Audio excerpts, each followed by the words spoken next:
Hello fellow Rotarians. I think you would agree, as we do, that youth protection is a vital part of our interaction with all young people. This is simply because their health and well-being are paramount. In this session, we will cover all our responsibilities as Rotary Club members. How to recognise abuse in children and what you should do if it becomes apparent or any child discloses abuse to you. And importantly, our reporting guidelines. There are many components to the way Rotary protects children and young people who are involved in our programs and activities.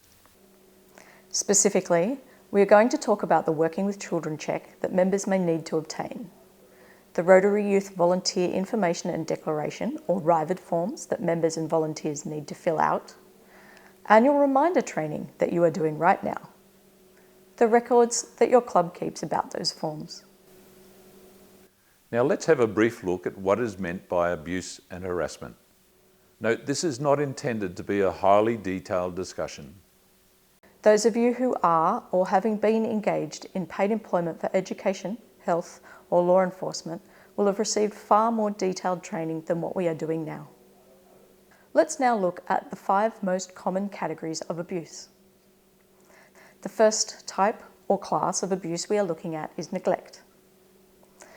Neglect is when a parent, guardian or caregiver cannot regularly give a child the basic things they need for their growth and development.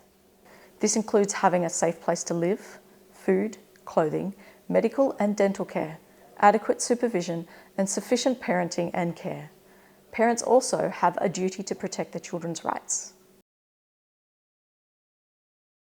The next class of abuse is sexual abuse involving a child in sexual activity, including adults using their power over children or taking advantage of their trust.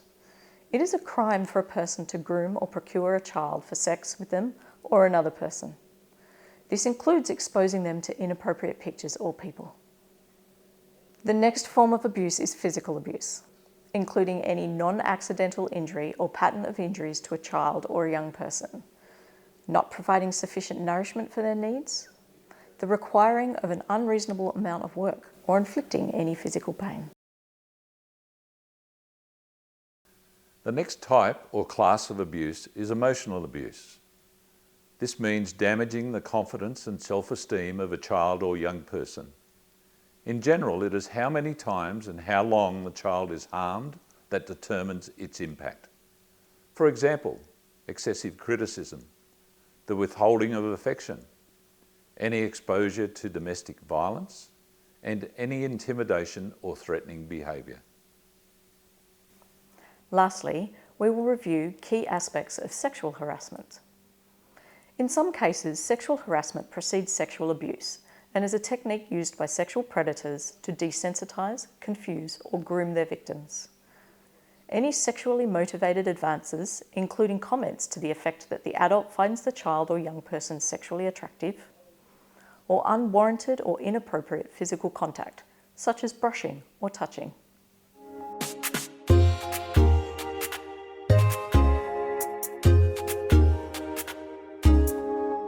A child may disclose information purposefully or accidentally. They could simply blurt out a harmful experience or indeed their fear of something. It may be that a child may disclose information purposefully or accidentally about situations they have encountered. They may confide privately that they have been abused or have a fear that they will be. Sometimes they will tell another child. A child might disguise a disclosure by posing a "what if" or "a friend of mine" type scenario.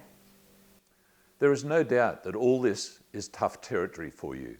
So here are some tips that will help guide you should you find yourself in this position. Firstly, try to make sure that the child or young person isn't disclosing where everybody nearby can hear them. Importantly, reassure them that they are doing right thing by telling you. Tell them that you believe them and that you're there to support them. Be careful not to let them see any reactions of shock, disbelief, or fear. Explain that you will need to tell someone in order to make it stop, and ensure that this doesn't happen to anyone else. Try not to make promises you may not be able to keep. For example, that you'll make sure nobody ever hurts them again. Your role is not to interview the child or gather evidence. This is the responsibility of specifically trained caseworkers or police officers. Ask simple questions that establish facts: who, what, when, and where. Avoid asking any why questions. Importantly, avoid criticising anything that has happened or criticising anyone involved. At all costs, avoid blaming the young person. Tell them it is not his or her fault and that it was brave of them to come to you. As soon as possible, after any disclosure, you should write down what the child or young person said or did, using their exact words where possible, also while capturing the date of the conversation or incident. Upon hearing any allegation, members should not determine whether the alleged conduct constitutes abuse or harassment. Instead, after ensuring the safety of the child or young person, the member should immediately report all notifications or allegations to the club president for club programs, or the district youth protection officer or district governor for district programs, before they contact the children's helpline. The member or club president can contact district youth protection officer if they need assistance in making the report. The District Youth Protection Officer, in consultation with the District Governor, will also provide advice about any additional reporting responsibilities. Most important of all, any notifications or allegations must be reported to the district. Remember, any member of the community who suspects, on reasonable grounds, that a child or young person is at risk of significant harm can report their concerns to the Child Protection Helpline on 132 111. You can make this report or any serious disclosures made to you straight after you inform the club president for club-related programs, or district governor or district youth protection officer for district programs. You yourself do not have to be certain.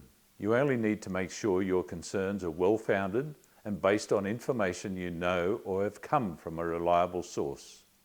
Effective youth protection and compliance relies on every Rotary member doing their part to fulfil these requirements. By keeping your Working with Children check up to date, being sure to complete Rotary Youth Volunteer Information Declaration forms when needed, and in completing this club training, by filling in the Rotary Club Insurance and Compliance Declaration, which seeks information annually about your club's compliance, namely, that your club is familiar with the Rotary International Sexual Abuse Harassment Allegation Reporting Guidelines, that your club completes this annual Youth Protection Procedures training. All this can seem a little bit concerning. However, by being aware of the implications and our role in youth protection, then we will be all better able to keep young people safe when involved in Rotary activities. In closing, we thank you for your participation.